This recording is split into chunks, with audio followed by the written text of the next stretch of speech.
Well, good morning. How are you today? I'm Clarice Miner, your prosperity strategist. Listen, I wanted to take a quick minute and to talk to you about how um, you can live a life of, you can have in your life financial security, no matter what your income level is. Well, it does matter because if you are below the poverty line, financial security is a challenge. But if you're not, God has blessed you with a great paying job. God has blessed you with a good company that's moving forward, but you're still finding yourself kind of living paycheck to paycheck. Like God has blessed you with everything that you need so that you don't live paycheck to paycheck, but you still find yourself doing that. I want to give you 3 tips that you could do so that you can start moving in the direction of having financial security, right? So, financial security is really the ability to meet your current expenses, handle unexpected costs like emergencies and things like that. And it's also your ability to be able to plan for the future. So, for example, like retirement, major purchases like a home, a car, student, children are going to go to college. You want to plan for that. The financial security is your ability to be able to do those things. So God is, like I said earlier, God has blessed you with everything you need so that you can have financial security, but you are still find yourself living paycheck to paycheck. So today's prosperity moment is all about that and how you can have financial security. All right. So here are 3 tips. One, track your spending. I had a client who was an accountant and she still lived paycheck to paycheck. She wrote a very successful book, and she was an accountant. That was her profession. So when she came to me, her problem was that she was spending too much. She would spend like her expenditures on what she bought for herself totaled up to about $150 a week. So she was doing things like ordering, getting Starbucks every day, ordering takeout for lunch every day, eating. She didn't cook, so her and her husband were eating out every night, and things like that. And then other things were just falling into place. And the biggest challenge with her was that I could not get her to reduce that spending. So in the program, I was like, and this was years ago. So I was like, why don't we give yourself a spending allowance? And it was very low, but the spending allowance was 20 $25. Then I bumped it up to 30 for her.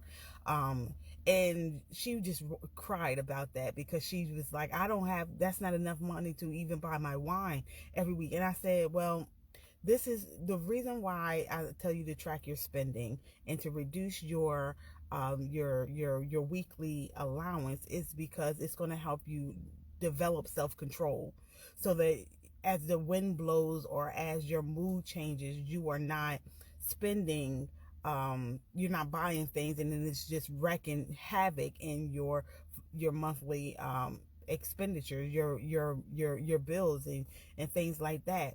So eventually she did come around to it. She talked to some friends and I just helped her and coached her through it. So she started to see the difference in how it was helping her financially in her home and in her marriage. So track your spending because it's going to show you where you are spending too much money in things that you can reduce, subscriptions and things like that. If you're spending $200 on subscriptions and more than half of the subscriptions you don't even use, that's wasteful spending. So track your spending so that you can see where your money is going to. Second thing is I want you to cut unnecessary spending. So if you're spending $200 in subscriptions, memberships, and things like that that you don't even use or have not used in years, for example, you have a gym membership, and some of you may have not been to the gym all year. You got the gym membership at the beginning of the year because you had that New Year's resolution, but then now it's August and you haven't been to the gym since January.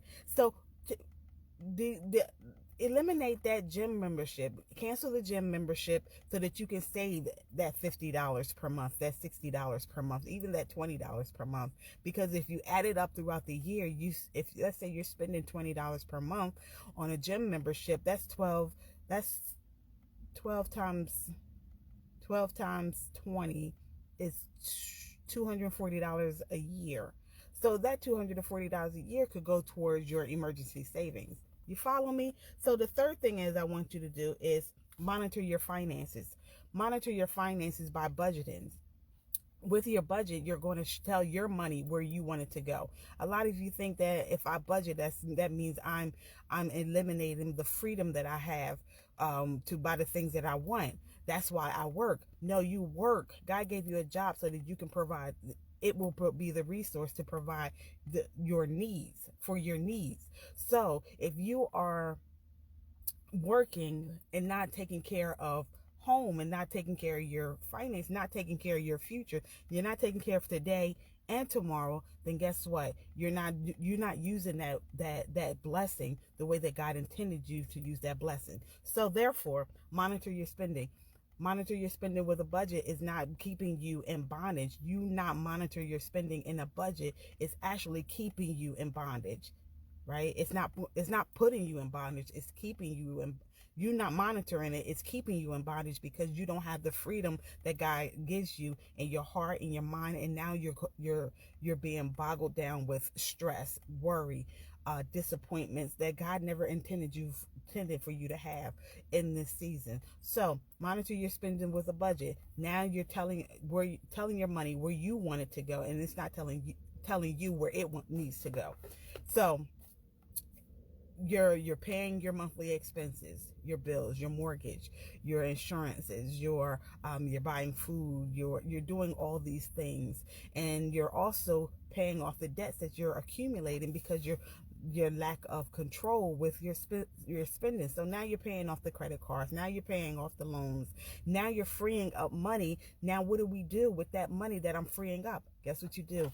You buy insurance. You buy life insurance. You invest in your retirement. You invest in some stocks and some bonds, depending on the market. I'm not a financial advisor, so I can't give you advice on market things like that. But I can give you the direction that you can go into once you start seeing an increase in your income every month. All right. So those are 3 things that you can do so that you can have financial security right now. Okay, financial security. So that's today's peace and prosperity moment. I pray that it blessed you, right? I pray that it blessed you and that you will take these tips and you will apply it to your life. Now listen, I'm having a